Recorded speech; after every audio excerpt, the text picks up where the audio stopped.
Boom. All right, ladies and gentlemen, join us as we have an enlightening conversation where we're going to uncover the strategies that drive digital marketing success and maybe explore some profound impacts and mentoring type stuff too. I don't know. We're going to see what this show has in store. Let's get this one started. Here we go. Shut up and sit down. Look, a business can give you everything you want in life: prestige, wealth, freedom. It can also take everything away from you. This show is for those who are willing to take that risk. These are the real life stories of entrepreneurs. But before we start, I have one small favor to ask. Please leave a comment. It can be advice, critiques, tips, feedback, or share this with someone because your engagement is the most valuable and most powerful form of social currency. So thank you, and welcome to another episode of Business Bros.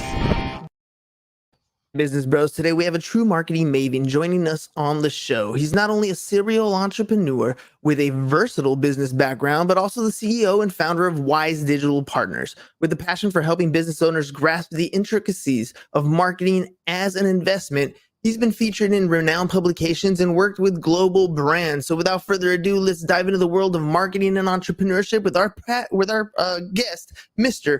Patrick Dillon.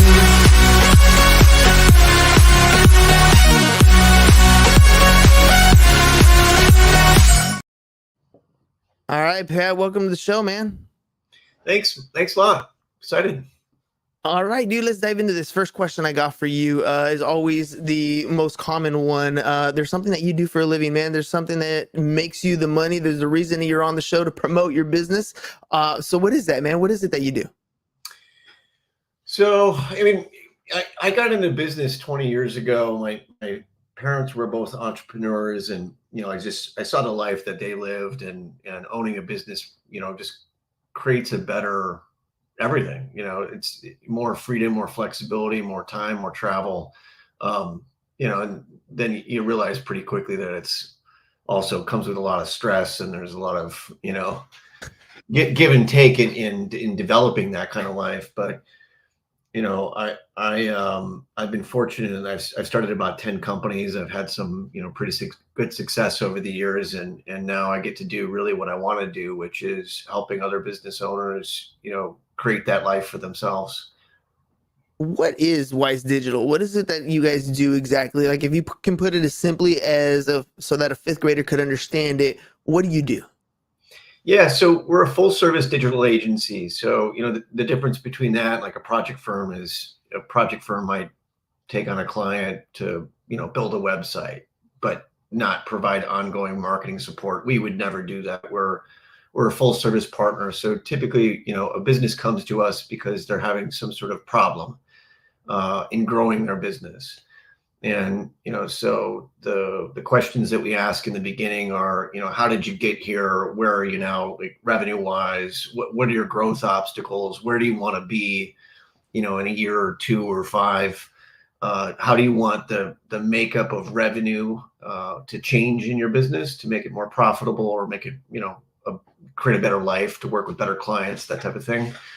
And then, we work on the time frame and the budget, and just sort of reverse engineer from there how to build all that out.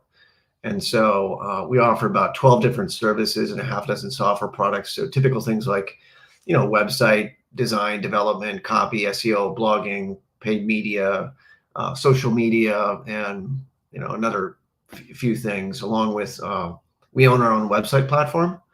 So that provides some additional technology advantages to our clients, as well as some cost savings, because we've built so much into that platform now. It couples, lead tracking and ADA compliance and hosting and all these other things that we'd sort of have to cobble together to create a mismatched solution for a client to, get online, stay online, be profitable online. Sounds like it's a major consulting here, with an emphasis in the marketing space. I heard it said over and over again from different business people, when you're struggling in business, usually the answer to your problem is more sales. Yep. And for what you're kind of coming around here and finding a solution to people's problems, turns out it might be that. I mean, your approach seems like it's very consultative. Like you're asking more deep questions around the structure of the business, which kind of brings in some of that expertise that you have in the past from these other businesses you've had. But does it always come down to sales? Is that usually the issue here? It depends on the business. Sometimes it does. And ultimately, as a marketing partner to our clients, our role in the business's growth is to bring leads. And it's then up to that business to be able to have an efficient process for making those sales, and then incorporating those new clients and that new volume of work into their business. So if there's three parts to growth, it's figuring out operational scale so you can handle more business, figuring out a sales process so you can close the business predictably, reliably, without the founder someday, that type of thing. And then the third is really developing a consistent marketing funnel so that you have more opportunities, coming your way. And, we've been fortunate in that we've figured it out in 30 or 40 different industries globally. And so, we'll find something that's really working for law firms. And then we translate that technique over to mortgage companies or wealth planning businesses, or even plumbing and HVAC businesses, or e-commerce, and so, we can figure out the marketing side. They have to figure out the sales and the operational side. We provide some guidance and advice. I mean, I'm a 10-time business owner, so like I don't mind spending time with clients talking about some of that stuff once in a while. But ultimately, that's not our role. They have to figure out those two components. That's definitely a struggle, I feel. There's a lot of companies out there that can generate leads, and oftentimes they might get a bad rap of the quality of leads, but sometimes it's not necessarily the quality of leads. It could be the process behind those leads that is not in place.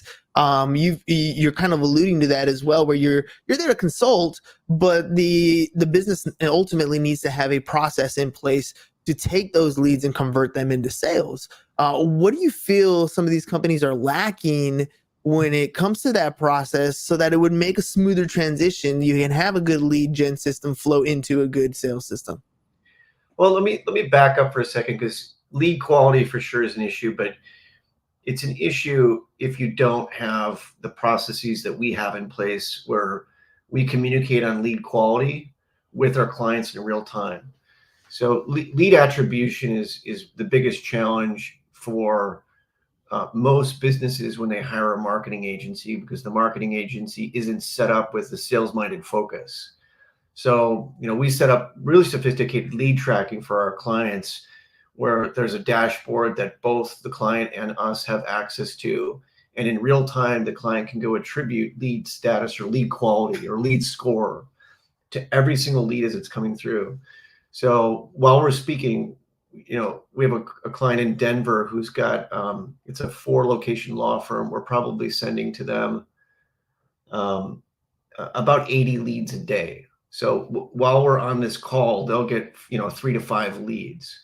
And their team in near perfect real time is going in and saying, not a lead, good lead, bad lead, signed client on all those leads, and infinite, criteria set is if they want to continue like creating more. And that's helping our team understand, like, especially on the ad front, if we're running PPC ads on Google or LSA or Yelp ads or whatever, and they see bad lead twice on a single ad campaign, they'll go shut down that ad campaign. They'll reformulate it. They'll move the budget over to a better performing ad campaign. Then they'll relaunch it. They'll move budget back over.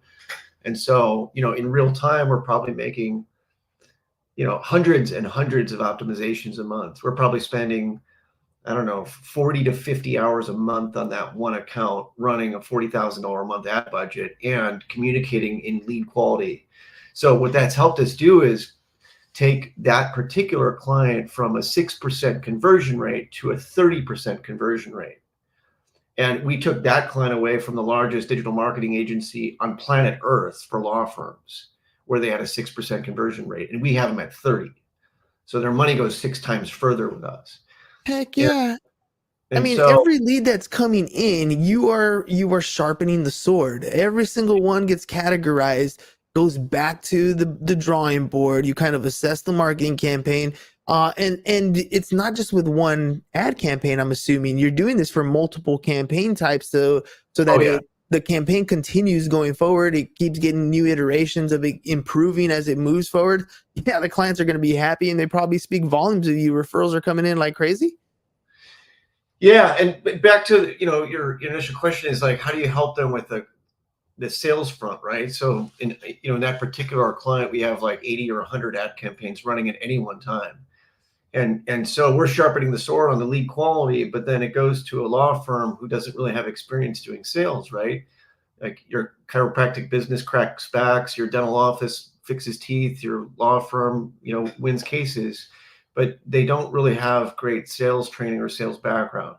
So, we try and provide as much as we can there, but the reality is we don't want to get into that one-off business, and we can't afford to get into that one-off business profitably where we're like training that particular law firm that has that particular makeup of practice areas and that particular group of people to become better salespeople. So that's the stuff that businesses really need to try and find on their own as far as learning.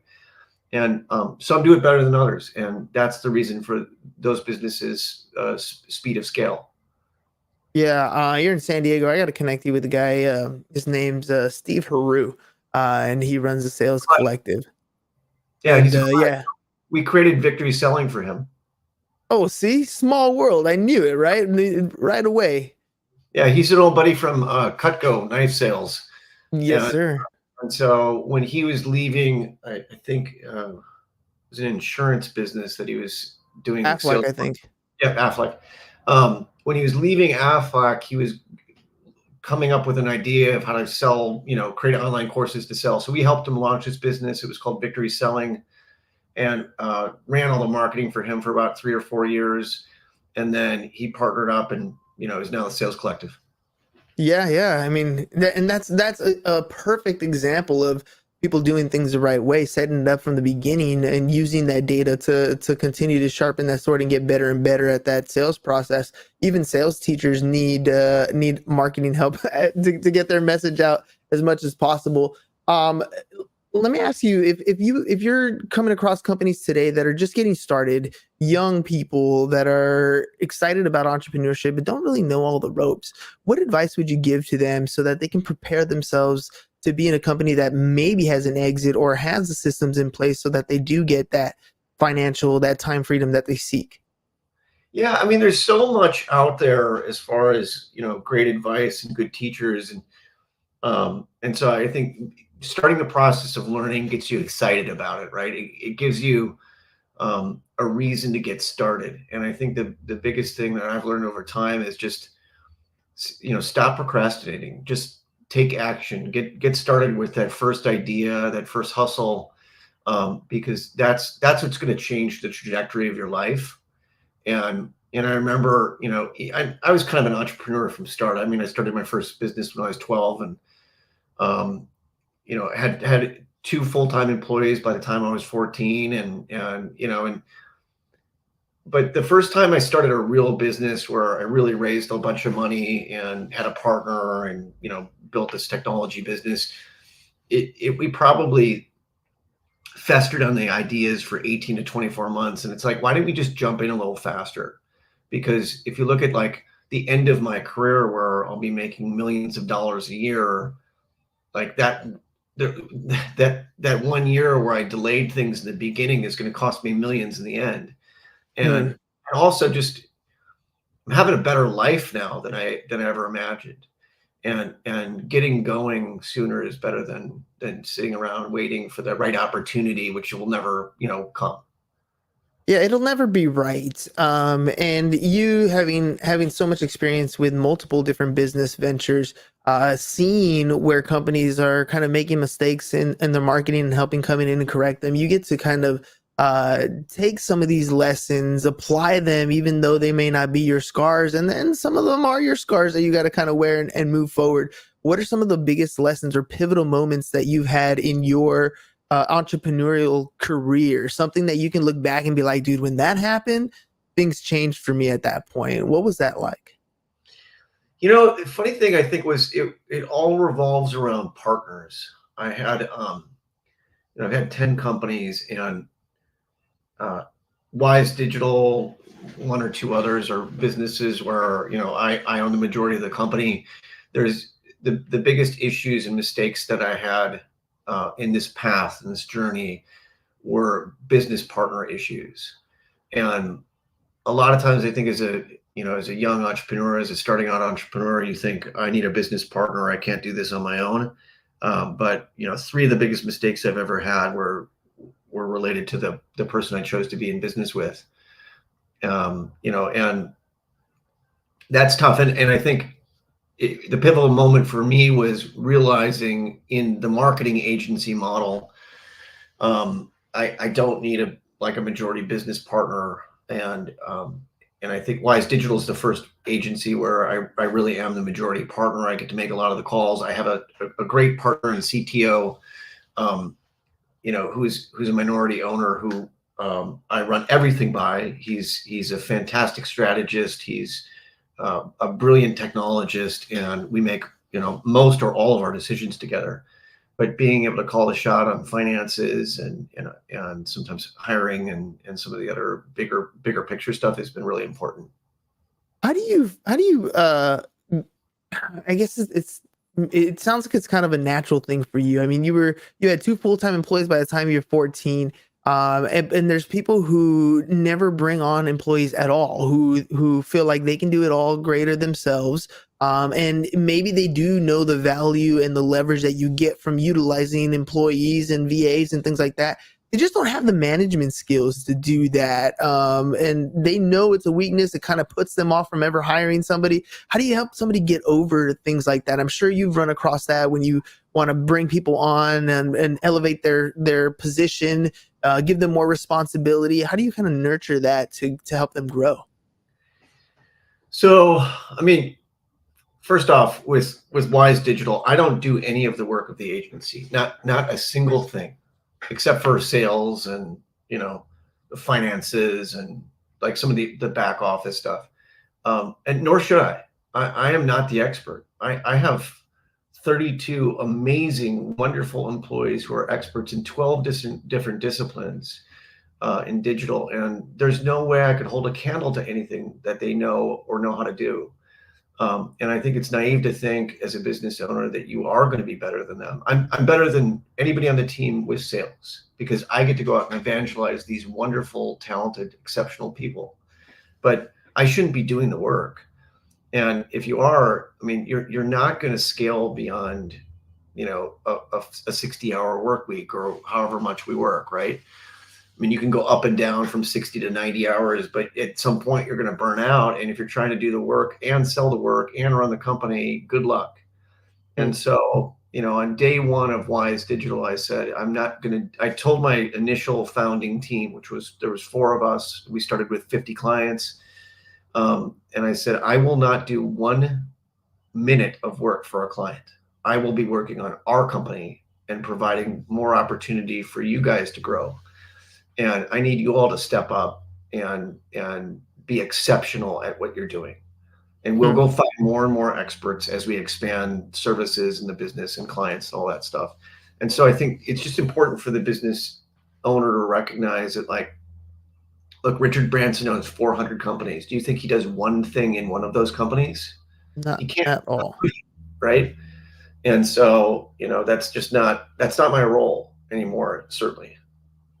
What do you feel you guys do best? There are so many different agencies out there that people can go to, but there's a reason why that attorney came to you. There's a reason why they trusted you. There's a reason why you're getting people to that 30% marker conversion rate. I know it's not normal, but I mean, it is extraordinary.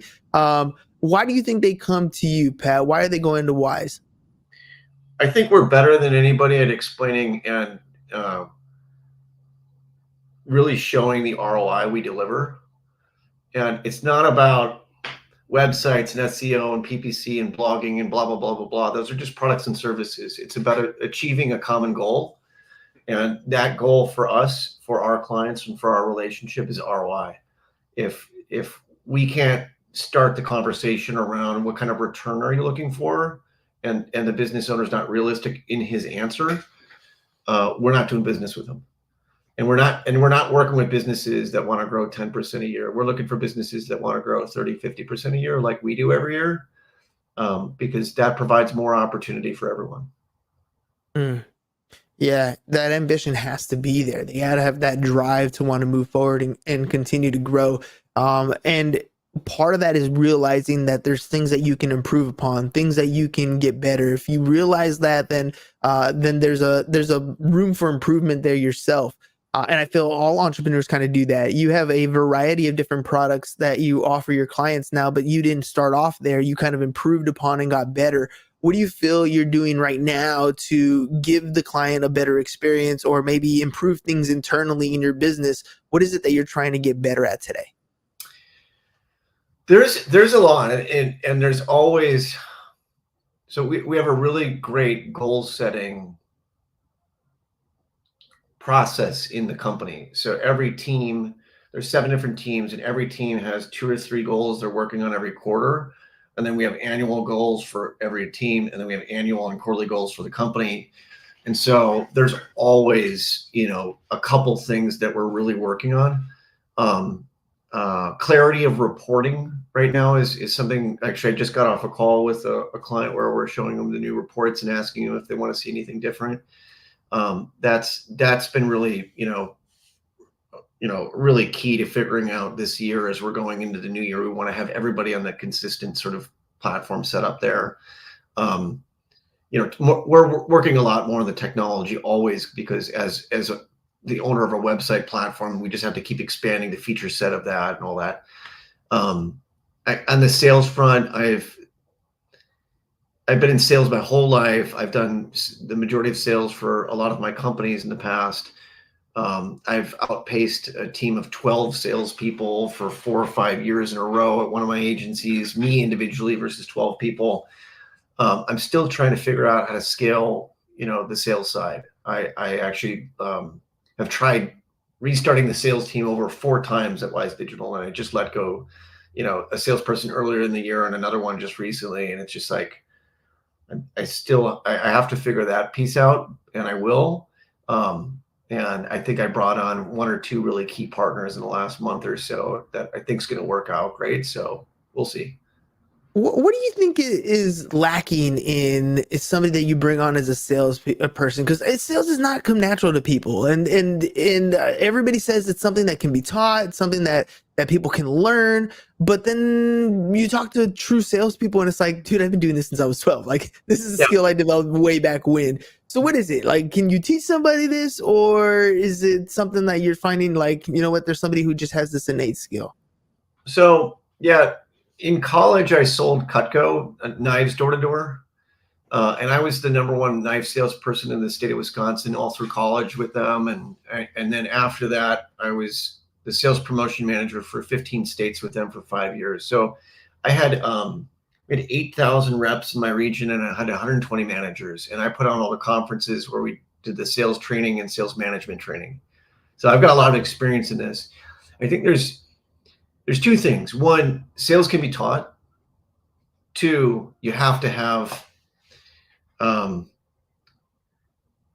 there is absolutely the right person where they just catch on quicker, and it's innate. They know exactly what to do with those 10 things you just taught them, and they excel like I did. And there is definitely a personality thing, but then the techniques can all be taught. And if you can figure out if you have that personality, then go learn the techniques, because you'll figure it out faster than 100 other people. And the sky's the limit for salespeople. Like, those skill sets you can take into any industry. You can pretty much sell anything you want at that point, and your upside is unlimited. There is no cap to the ceiling of a very good salesman. You can do it on your own, like you've done a number of different times. You can do it for a company successfully and be comfortable there as well. You're going to continue to sell probably until the day you die, but what does the vision look like for you for Wise? Do you have an exit strategy? Where is it that you're heading as a company? Yeah, so we've been growing at a little over 50% a year for 5 years. This is our first year. 23 will be our first year on the Inc. 5000 list. And And I want to, with Wise Digital, I want to hit that list for 5 years. So be on the Inc. 5000 fastest growing company list for 5 years straight. And then we'll see. Like I'm not making any plans to sell the business. I don't, I think this is the business where I'm going to, sort of wrap my, entrepreneurial journey with in a lot of ways, but I'm doing this in a big way for the employees. We've got a lot of really great people who've come to me over the last couple of years and said, this is the business I want to retire with. And so, that's now what I'm really focused on building. So we just, launched an awesome 401k program today. We've always had the best healthcare across the board. We're trying to do right by the employees. We don't have an office. We don't need to invest in that nonsense and deal with all the headaches that come with us. We're set up now with full-time employees in 16 states and 4 countries. So that's just going to keep growing. In 24, what I'm really excited about is we're going to be launching Wise Ventures, which is the venture arm of our business, where in a very select sense, we'll be working with a few clients starting out where we're putting money into them. We're then setting up and doing all of the marketing for their businesses, providing more guidance and support, and then introducing them to bigger partners and more venture capital and money and things like that. And so super excited about that one. We'll probably announce the first client that's in that business in January. And then I'm sure we'll have more in Q2 next year. Another shark in the pool. Here we go. Venture capital is definitely the way to go. I mean, at the end of the day, there's a lot of businesses that have great ideas and they need that marketing arm and support behind them. Might as well have an arm of your company that kind of adds that fuel to the fire on top of it. Gives them the team that can definitely take them to the next level and at the same time introduce them to the next players in the game. I love it. Pat. Thank you very much for go for it. We'll go in and we'll look at the sales and the operational side as well. So they'll get everything. Yeah. I mean, dude, that's the way to do it. That's literally the reason why you partner up with people. Aside from the fact that you're gaining the capital that you're looking for, the strategic partnership there takes it to a whole new level. Pat, you guys are doing some amazing things. If people want to reach out, they want to find out more about Wise Digital and the things that you're doing, how can they do that? Yeah, our website's probably the best resource. It's hundreds of pages now, and there's just tons and tons of content there. The blog is a really great place to go spend some time in our YouTube channel as well. But you can always email me as well. I think the information's on the screen, or connect with me online, LinkedIn or Facebook or anywhere. Perfect. Pat, thank you very much for coming on the show, ladies and gentlemen. Let's see, on LinkedIn, you can find him at Patrick J. Dillon. You can send him an email, patrick@wisedigitalpartners.com, and then the website is scrolling across the bottom. But for those of you listening in audio, it's wisedigitalpartners.com. Patrick, thank you very much for coming on the show today, ladies and gentlemen. Look, marketing is the way. You're struggling in your business. Usually sales is the answer to your problems, and it's more than just lead gen. There's so many different aspects to it, and Pat came on and shared with us the different things that you need to kind of look into, different things that have helped multiple businesses that he's worked with, and he's definitely doing that here today. So Patrick, thank you very much for being on the program today, ladies and gentlemen. We'll catch you guys on the next one. Peace. And we're out. It's over. Go home. Is your business in need of marketing? Try starting a podcast, but not just any podcast. Podcast like a pro. We can show you how to take your business from being invisible to becoming a brand people trust. Go to www.businessbros.biz